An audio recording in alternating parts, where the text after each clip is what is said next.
Welcome to my channel. Today I will explain the question answers of the chapter The Diamond Maker. The Diamond Maker is a chapter of the Pathways English book. The unit is 5 and the section is 1.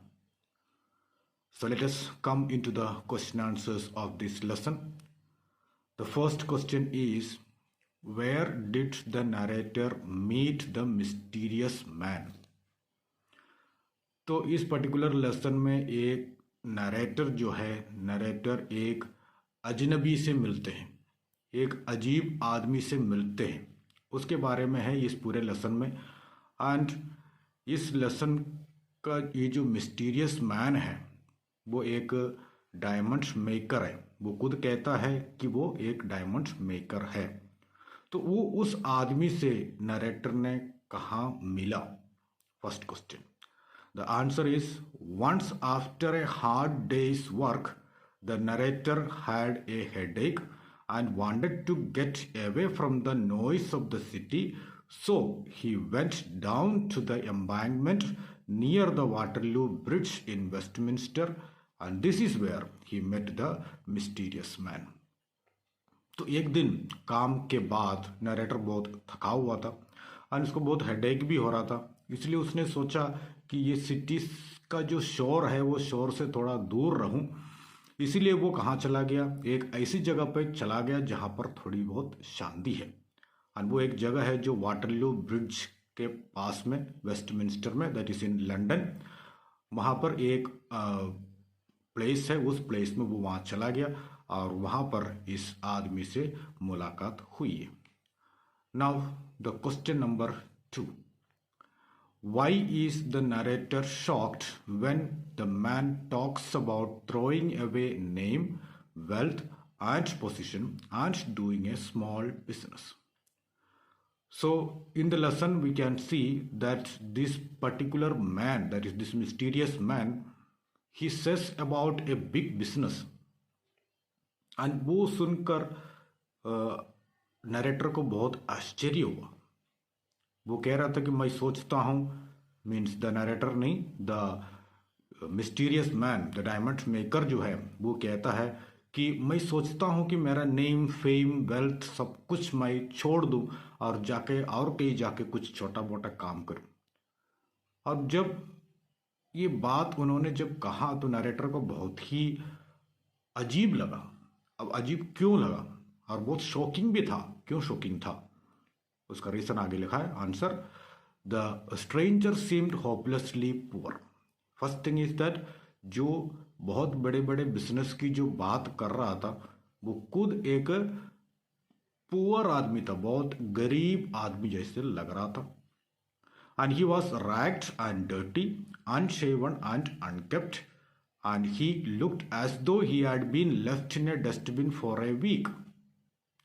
So ragged, फटे पुराने कपड़े पहने हुए, बहुत गंदा फटे पुराना कपड़ा पहना हुआ है, और अनशेवन, शेव नहीं किया है, and then unkempt, that is unkempt means you can say that untidy appearance, जो अपीयरेंस जो है वो बहुत ही बेकार appearance.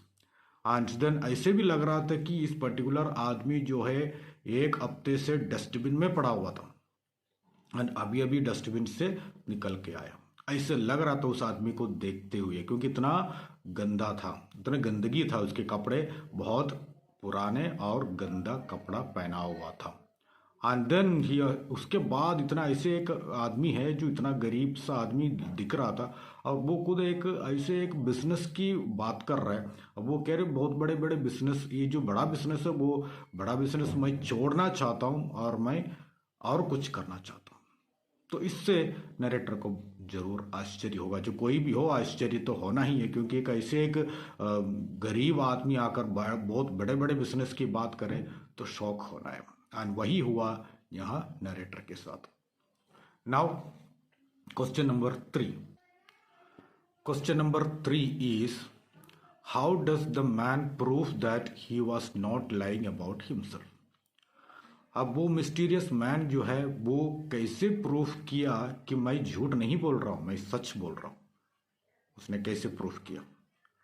Answer: the man unbuttoned his tattered coat and pulled out a little canvas bag, untied it, opened it, and took out a brown pebble, and that he claimed was a synthetic diamond. उसने उसका jacket खोल दिया, jacket खोल के उस मतलब jacket भी एक ऐसे था, टैटर्ड कॉट मीन्स कोट था, टैटर्ड मीन्स ऑफकोर्स पुराना, फटे पुराना एक कोट था। उस कोट के अंदर से एक छोटा सा कैनवास का छोटा बैग निकाला और उसको खोला, और खोलने के बाद उसमें से एक ब्राउन पेबल निकाला, ब्राउन पेबल निकाला, और उसने कहा कि ये जो ब्राउन पेबल है वो एक सिंथेटिक डायमंड है, मतलब नकली डायमंड है। And he then went on to explain the process of its creation. उसके बाद वो एक्सप्लेन करना शुरू किया कि मैंने ये डायमंड कैसे बनाया। Now next question, question number 4, why was the narrator not keen on buying diamonds from him? हम नरेटर उससे डायमंड खरीदना नहीं चाहता था, क्यों? वो क्यों नहीं खरीदना चाहता था? The answer is the man story sounded too convincing and detailed to be false. पहली बात यह है कि द मैन, जो उस आदमी की जो स्टोरी है वो स्टोरी ऑफकोर्स कन्विंसिंग तो था, मीन्स कन्विंसिंग मतलब विश्वास करने लायक, थोड़ा बहुत तो कन्विंसिंग हो रहा था, मतलब थोड़ा बहुत तो ऐसे लग रहा था कि ठीक है, हो सकता है कि ये उसने बनाया हो और उसके बाद वो उसको बेचना चाहते हैं, रियल जैसे लग रहा है, वो सारी बात वैसे कन्विंसिंग तो लग रहा था, लेकिन उसके बाद उसको ऐसे भी लग रहा था कि ये झूठ होने की संभावना भी है, डिटेल्ड टू बी फॉल्स हो, गलत भी हो सकता है। तो मतलब पूरी तरीके से उसमें विश्वास करने में नरेटर को मुश्किल हो रहा था। एंड दूसरी बात, the narrator did not have enough knowledge about the subject and could not completely believe him. And इस पर्टिकुलर सब्जेक्ट पे नरेटर को उतना ज़्यादा नॉलेज भी नहीं है, जानकारी भी नहीं है कि ये डायमंड्स के बारे में, जो पर्टिकुलर डायमंड्स नहीं, कोई भी डायमंड्स के बारे में नरेटर को कोई जानकारी नहीं थी। एंड तीसरी बात, narrator himself was a very poor man. तो नरेटर खुद ही एक ऐसे व्यक्ति था जिनके पास पैसा है नहीं है। एंड ये जो पैसा अमाउंट पूछ रहा है उतना ज़्यादा अमाउंट तो है नहीं है, जस्ट 100 पाउंड्स पूछ रहा है। एंड 100 पाउंड्स के लिए भी नरेटर कह रहे उतना वो अफोर्ड नहीं कर पा रहा था। एंड उस वक्त उसके हाथ में बिल्कुल कोई पैसा है भी नहीं था। एंड उसने ये भी सोचा है कि ऐसे एक सस्पेक्ट ऑब्जेक्ट के लिए, and the narrator himself was not a very rich man, and paying hundreds of pounds for a suspect object was not possible for him. तो एक सस्पेक्ट ऑब्जेक्ट है, वो डाउटफुल ऑब्जेक्ट है, एंड उसको narrator के अभी खरीदने के बाद नरेटर पर और किसी को बेचना चाहे तो वो बेच नहीं पाए। तो ऑफकोर्स नरेटर को खुद को पता है कि ये रियल डायमंड है नहीं है, उसके बाद भी रिस्क लेना नहीं चाहता। And now question number 5, Why did the man want to keep his diamond making business a secret? उसका जो डायमंड बनाने का जो तरीका है या बिजनेस है, वो बिजनेस को वो सीक्रेट रखना चाहा। क्यों सीक्रेट रखना चाहता था? इसका 2 रीजन बता रहे हैं यहाँ पर। फर्स्ट रीजन है, it was against government policies and it could be very dangerous, क्योंकि government never gives permission to make such type of duplicate diamonds. The first thing it was that the government policies के खिलाफ है, और इसलिए पकड़ में आ गया तो प्रॉब्लम होना है। एंड दूसरी बात क्या है, if somebody came to know of his plans, they could steal his idea and profit from it. दूसरी बात इसलिए सीक्रेट रखना जरूरी है क्योंकि अगर इस दूसरा किसी को इसके बारे में अगर पता चल जाए तो वो इस तरीके से वो डायमंड बनाएंगे और वो पैसा कमाएंगे। और ये दोनों बात है जिस वजह से वो अपना जो डायमंड मेकिंग बिजनेस है उसको सीक्रेट रखना चाहा। तो now next question, question number 6, why was the man unable to sell his diamonds? तो वो डायमंड क्यों नहीं बेच पा रहा था? So for a poor man, the answer is, for a poor man to convince somebody that the diamond's genuinity was really tough. तो ये दूसरा किसी को कन्विंस करना, वो भी एक पुअर आदमी को, दूसरा किसी को कन्विंस करना कि ये डायमंड्स जेन्युइन है, रियल है बोल के दूसरा किसी को अगर कन्विंस करना है तो उतना आसान नहीं है, क्योंकि दूसरा एक आदमी होता अगर पुअर नहीं है, थोड़ा बहुत गुड लुकिंग है, तो वो फिर भी किसी न किसी प्रकार से दूसरा किसी को कन्विंस कर सकते हैं। लेकिन एक पुअर आदमी के लिए, गरीब आदमी के लिए इट इज नॉट ये an easy task to convince everybody. And the fact that he had created them himself and without the permission of the government would have made anyone suspicious.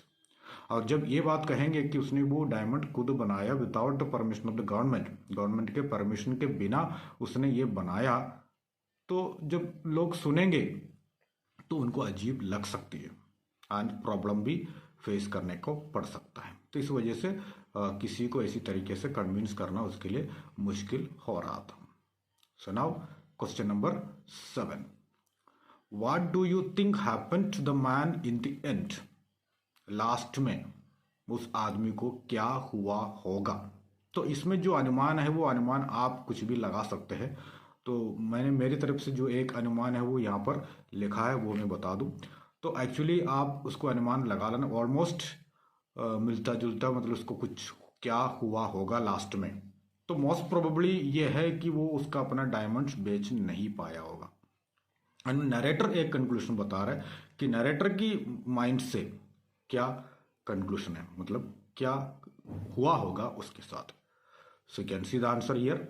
In the end, I believe that the man would have been unable to convince anyone to buy his diamonds. तो last में मुझे ऐसा लगता है कि the diamonds he would not have sold the diamonds. Diamonds बेच नहीं पाया होगा क्योंकि वो किसी को कन्विंस नहीं कर पाया होगा। And the fact that he tried to contact the narrator more than once shows that he didn't have any immediate success.